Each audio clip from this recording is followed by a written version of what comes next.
Bom dia. Bom dia. Bom dia, bom dia. Glória a Deus. Vamos ficar de pé e vamos abrir a Bíblia em Lucas 24 e nós vamos ler do versículo 13 até o versículo 35. Lucas 24, do 13 até o 35. Se você puder ficar de pé, fique. Se não puder, ficando com reverência diante da palavra de Deus é o que importa. Lucas 24, do versículo 13 até o 35. Naquele mesmo dia, 2 deles estavam indo para um povoado chamado Emaús, a 11 quilômetros de Jerusalém. No caminho conversavam a respeito de tudo que havia acontecido. Enquanto conversavam e discutiam, o próprio Jesus se aproximou e começou a caminhar com eles. Mas os olhos deles foram impedidos de reconhecê-lo. Ele lhes perguntou: sobre o que vocês estavam discutindo enquanto caminham? Eles pararam com os rostos entristecidos. Um deles, chamado Cleopas, perguntou-lhe: você é o único visitante em Jerusalém que não sabe das coisas que ali aconteceram nesses dias? Que coisas? Perguntou ele. O que aconteceu com Jesus de Nazaré? Responderam eles. Ele era um profeta, poderoso em palavras e em obras diante de Deus e de todo o povo. Os chefes dos sacerdotes, as nossas autoridades, o entregaram para ser condenado à morte e o crucificaram. E nós esperávamos que era ele que ia trazer a redenção a Israel. E hoje é o 3º dia desde que tudo isso aconteceu. Algumas das mulheres entre nós nos deram um susto hoje. Foram de manhã bem cedo ao sepulcro e não acharam o corpo dele. Voltaram e nos contaram ter tido uma visão de anjos que disseram que ele está vivo.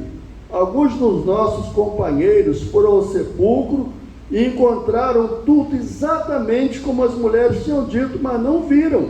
Ele lhes disse: como vocês custam a entender e como demoram a crer em tudo que os profetas falaram. Não devia o Cristo sofrer estas coisas para entrar na sua glória? E começando por Moisés e por todos os profetas, explicou-lhes o que constava a respeito dele em todas as Escrituras. Ao se aproximarem do povoado para o qual estavam indo, Jesus fez como que ia mais adiante. Mas eles insistiram muito com ele: fique conosco, pois a noite já vem, o dia já está quase findando. Então ele entrou para ficar com eles. Quando estava à mesa com eles, tomou o pão e deu graças, partiu e deu a eles. Então os olhos deles foram abertos e o reconheceram, e ele desapareceu da vista deles. Perguntaram-se um ao outro: não estava queimando o nosso coração enquanto ele nos falava no caminho e nos expunha as Escrituras? Levantaram-se, voltaram imediatamente para Jerusalém. Ali encontraram os 11 os que estavam com eles reunidos, que diziam: é verdade, o Senhor ressuscitou e apareceu a Simão. Então os 2 contaram o que tinha acontecido no caminho e como Jesus fora reconhecido por eles quando partiu o pão. Vamos orar. Pai, aqui estão as tuas ovelhas para ouvir a tua voz, aqui está a tua palavra e tu sabes o que cada um precisa ouvir, incluindo a mim, Senhor. Fala conosco em nome do Senhor Jesus. Amém. Irmãos, podem sentar-se. Eu quero agradecer a Deus e pela oportunidade que me é dada de exercitar esse dom que Deus me deu de explanar a palavra, e agradecer ao pastor Silas pelo convite. Eu me sinto profundamente honrado quando eu prego a palavra de Deus. Eu conheci um irmão que ele dizia sempre, ele já partiu para o Senhor, ele dizia sempre: o maior privilégio de um ser humano é ser ministro de Deus. Não existe privilégio maior do que ser ministro de Deus. Então você ser chamado por Deus para falar da palavra dele é uma honra superior a qualquer honraria humana.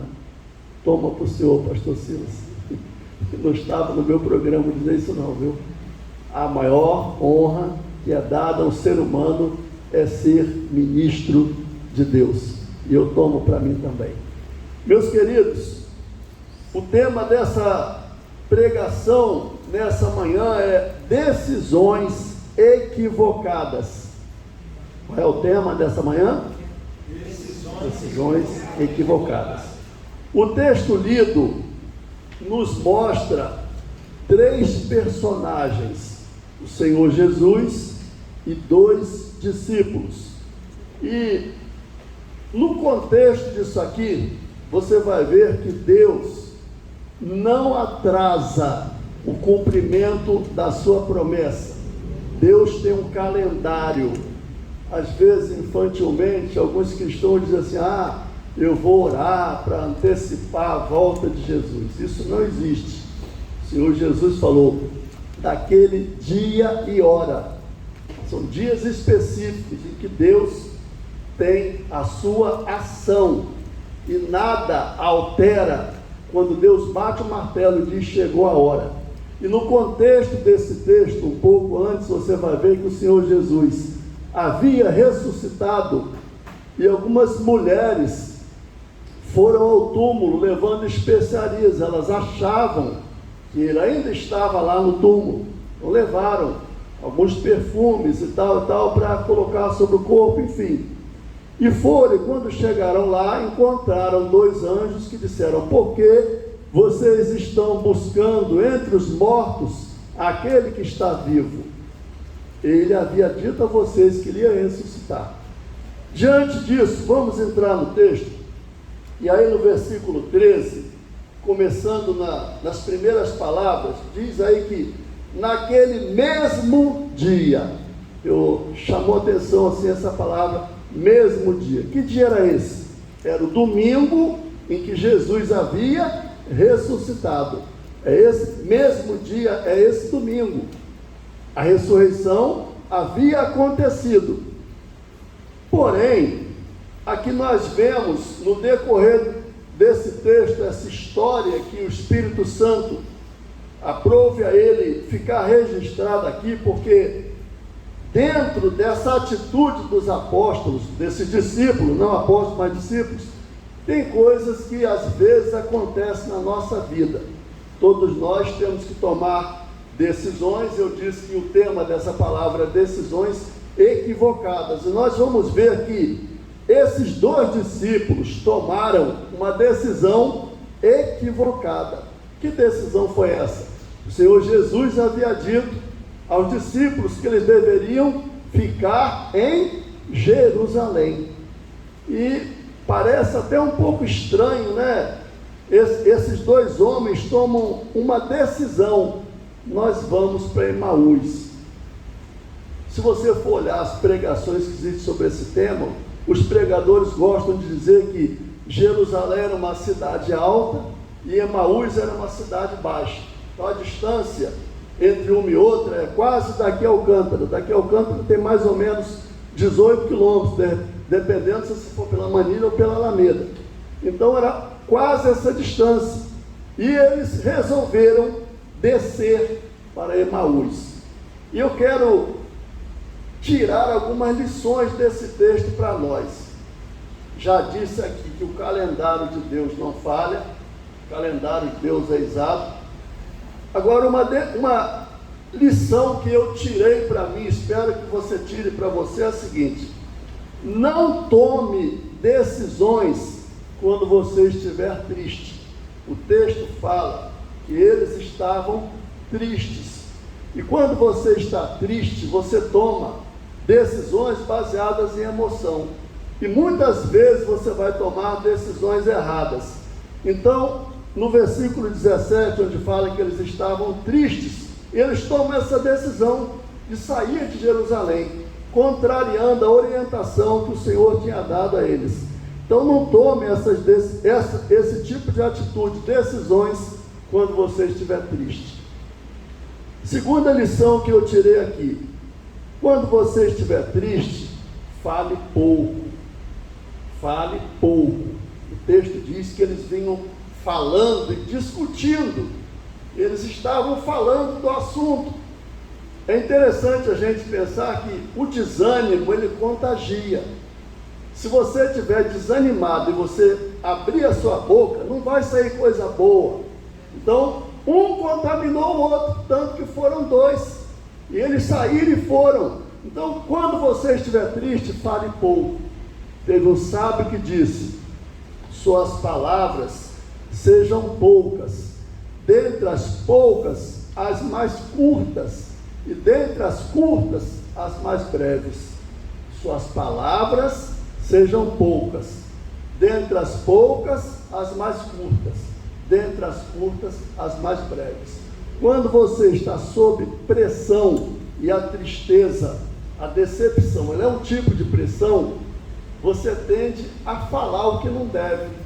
Você esbraveja, você às vezes, se não vigiar, solta um palavrão. É ou não é? Ou às vezes, por exemplo, eu trabalhava na fragata e eu sou muito alto, e a cabeação elétrica ficava assim, eu batia muito com a minha cabeça ali, dava uma vontade de xingar tremenda, e às vezes eu tinha que morder a língua, que dava, é verdade, ou eu sou algum robô, que eu não é assim, irmãos? E batia, às vezes sangrava o local, quando eu batia a cabeça. Então, quando você estiver sob um tipo de pressão assim, você faz o esforço e fecha a sua boca. Então, suas palavras sejam poucas, fale pouco. Isso está aí no versículo 3. Nos versículos 21, tem outra lição para nós.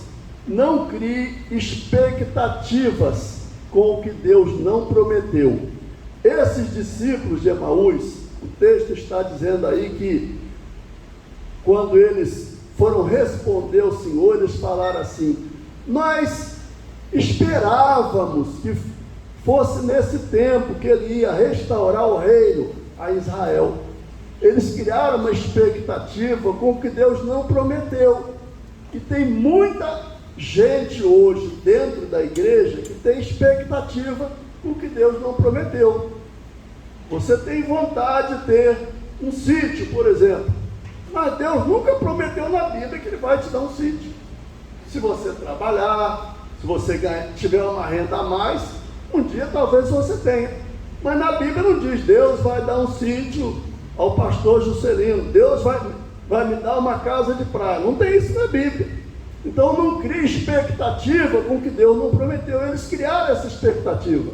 Eles falaram: nós esperávamos que ele fosse, nesse tempo, restaurar o reino a Israel. Isso era uma coisa quase doentia na cabeça dos apóstolos, dos discípulos.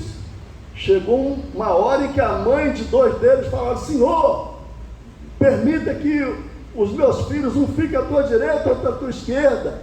Olha a expectativa, Deus não prometeu isso. Deus nunca disse que lá no céu eu vou ficar num lugar muito, muito exaltado. Eu sei que eu vou. Às vezes eu brincava com os colegas na manhã e digo: eu posso ser o último, mas eu estou na fila do céu. O meu negócio é entrar no céu, mesmo que na fila eu seja o último. Mas às vezes a pessoa cria uma expectativa que Deus não prometeu. E eles tiveram essa expectativa. E isso estava na cabeça deles, redundando o que eu falei. Eles tinham essa ideia de que Jesus seria assim, talvez lembrando de Sansão, né, que Deus levantou como um super-herói, né? Sansão era, se fosse na mitologia grega, Sansão seria Hércules, aquele super-homem, homem que arrancava uma porta gigantesca, pegou uma queixada, matou 1000 homens. Então, os discípulos tinham essa expectativa que Jesus ia fazer isso. Mas essa expectativa era humana, ela não vinha de Deus. Então não cria esse tipo de expectativa com o que Deus não prometeu. E uma das lições mais importantes que eu tiro desse texto é: Deus nos cura através da sua palavra. A alma desses discípulos, ela estava doente.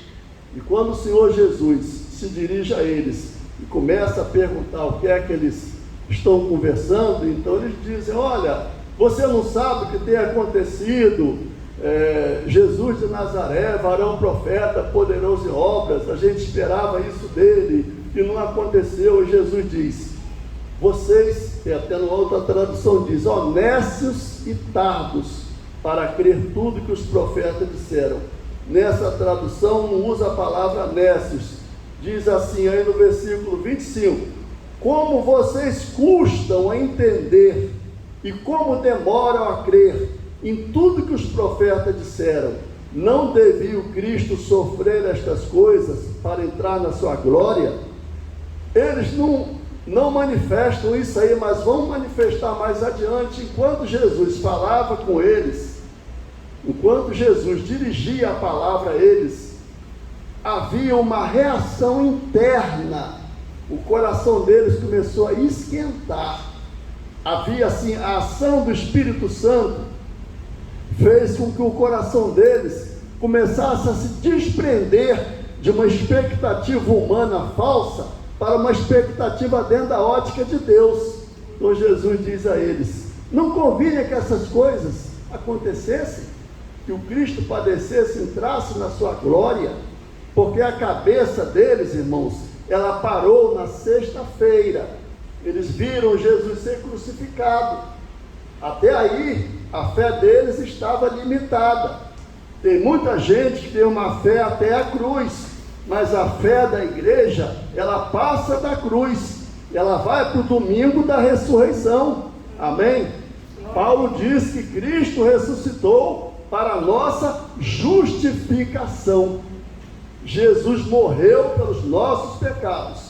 Lá em João 15:13 o Senhor diz: ninguém tem amor maior do que esse, de dar alguém a vida pelos seus amigos. Jesus deu a vida dele por você. Jesus deu a vida dele por mim. Paulo disse: esta é uma palavra fiel, digna de toda aceitação, que Cristo Jesus veio ao mundo para morrer pelos pecadores, dos quais eu sou o principal. Parece que Paulo exagerou aí, porque o principal é Juscelino. Então ele disse: Cristo morreu pelos pecadores, dos quais eu sou o principal. É para você dizer: eu sou o principal dos pecadores e Cristo morreu por mim. Então Jesus tira a atenção dele de uma expectativa de um rei com uma espada na mão que vai acontecer no futuro, e chama a atenção deles para o sofrimento de Cristo como algo que servia de alimento para a fé deles. E quando Jesus está explicando isso a eles, que a verdadeira fé, a fé no sacrifício, na morte de Cristo, mas que a fé não pode ficar estagnada na cruz, a fé precisa sair da cruz e passar para o domingo e ver Jesus ressuscitado. Quando isso é explicado a eles, o coração deles começa a arder. E o seu coração, ouvindo isso, está ardendo? Porque o mesmo Espírito que levou a palavra de Jesus ao coração dos discípulos está aqui conosco hoje. Eu não tenho dúvida que Jesus está aqui em nosso meio. Eu não tenho dúvida, é isso que deve fazer o nosso coração arder. É isso que deve fazer com que você possa ter chegado na igreja abatido, equivocado, triste, mas você sair daqui com uma nova perspectiva, porque isso ocorreu com eles. Lá no final do texto, o texto vai dizer que eles voltaram para Jerusalém e eles voltaram com uma nova notícia. Jesus traz uma nova notícia para você hoje, para você sair da igreja com a cabeça levantada, dizendo: Jesus disse que Ele está comigo. Jesus fez meu coração arder, porque a presença dEle nunca me deixa. Esteja eu onde estiver. O salmista disse: se eu mergulhar no oceano, tu aí estás. Se eu for lá nas estrelas e fizer lá a minha morada, tu aí estás também. Quando você estava abatido, triste, equivocado, Ele estava com você. Amém. Veja nesse texto a intensidade do amor de Deus, de ver que os discípulos ficaram em Jerusalém. E Jesus podia muito bem falar assim, que se dane, é só 2, eles se afastaram, eles vão, mas não, ele foi atrás. Quando você estava abatido, Jesus foi atrás de você. Quando você estava no leito, sendo atendido pelo médico, sem ninguém poder entrar na UTI, Jesus estava com você. Ele vai atrás de nós, ele não nos deixa. Quantas vezes lá no meio do oceano eu botei a cara no convés do porta-aviões e orei sozinho lá em cima, lá no meio do oceano, ele estava ali comigo. Então saiba disso, a sua fé tem consistência, porque é o próprio Deus que vai te buscar. Ele não vai deixar você sozinho, ele não vai deixar você abatido, ele não vai deixar a tristeza dominar você. Os discípulos estavam sob esse peso de uma decisão equivocada, tristes, e quando você está triste, você tem vontade de chorar. E quanta gente assolada por tristeza, por depressão, pensa que está esquecido, pensa que porque não nasceu numa família rica. E se eu pudesse, se me perguntasse, você queria nascer em qual família? Eu ia falar na família de Silvio Santos. Cada filha dele já herdou mais de 1 bilhão, mas Deus me fez nascer numa família mais simples. Amém, glória a Deus. Hoje Deus me trouxe para a família celestial. A família humana, irmãos, é por um tempo. A família que importa é a família de Deus, e você é a família de Deus. E porque esses discípulos eram a família de Deus, Jesus foi atrás deles. E Jesus dirigiu-se a eles e conversou com eles. E Jesus dirige-se a você nessa manhã e conversa com você. É como diz naquela letreira do carro, né? Jesus está vivo, falei com ele hoje. Quem falou com Jesus hoje? Glória a Deus. Eu falei com ele hoje, ele está vivo. A nossa fé não ficou presa na sexta-feira não, irmãos, ela transcende a isso. A nossa fé ultrapassa a sexta-feira e ela é uma fé na ressurreição de Jesus. E hoje a nossa fé é na volta de Jesus.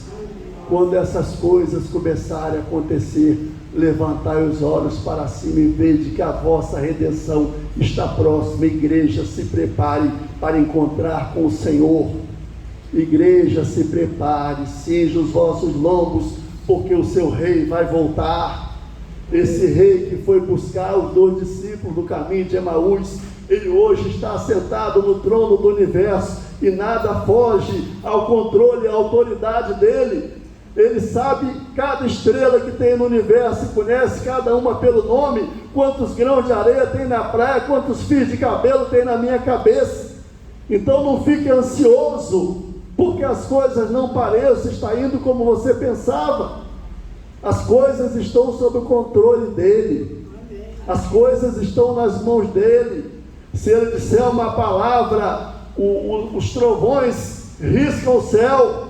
Se ele der uma palavra, as coisas mudam, como dizendo, basta uma palavra sua, e os montes se revolverão. O nosso Deus reina, ele troveja nos céus.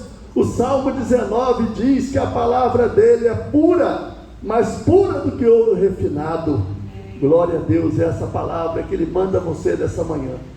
Meus irmãos, foi esse assunto que Deus colocou no meu coração. Se eu falar aqui, eu vou ficar repetitivo, eu não vou esticar. Fique com essa palavra, guarde essa palavra no seu coração. Não tome decisões precipitadas, não haja pelo impulso da tristeza, mas fique com a palavra de Deus. Eu vou terminar, vou parar aqui. Creio que Deus falou ao seu coração. Amém, pastor? Adianta a gente preencher tempo e, como diz o outro, encher linguiça. Tem que falar o que Deus colocou no nosso coração. Amém? Então, glória a Deus.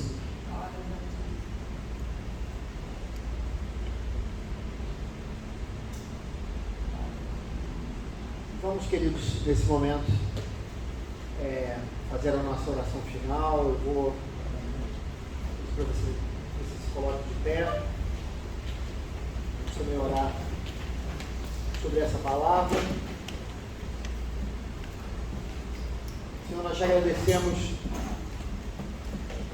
pela bênção que temos de ouvir a Tua palavra, a Tua voz. E nós pedimos nesse momento que o Senhor possa conduzir os nossos passos, que a gente tenha, Senhor, a sensibilidade vindo do Teu Espírito Santo, para que as nossas decisões estejam sempre de acordo com a Tua vontade, Amém, e não com as expectativas que muitas vezes nós criamos, e muitas vezes, como foi falado, elas não condizem com a Tua vontade para nós. A Tua vontade é boa, perfeita e agradável, e é essa vontade que nós queremos seguir nas nossas vidas. Nós oramos nesse momento pelo nosso país, pelo Brasil, oramos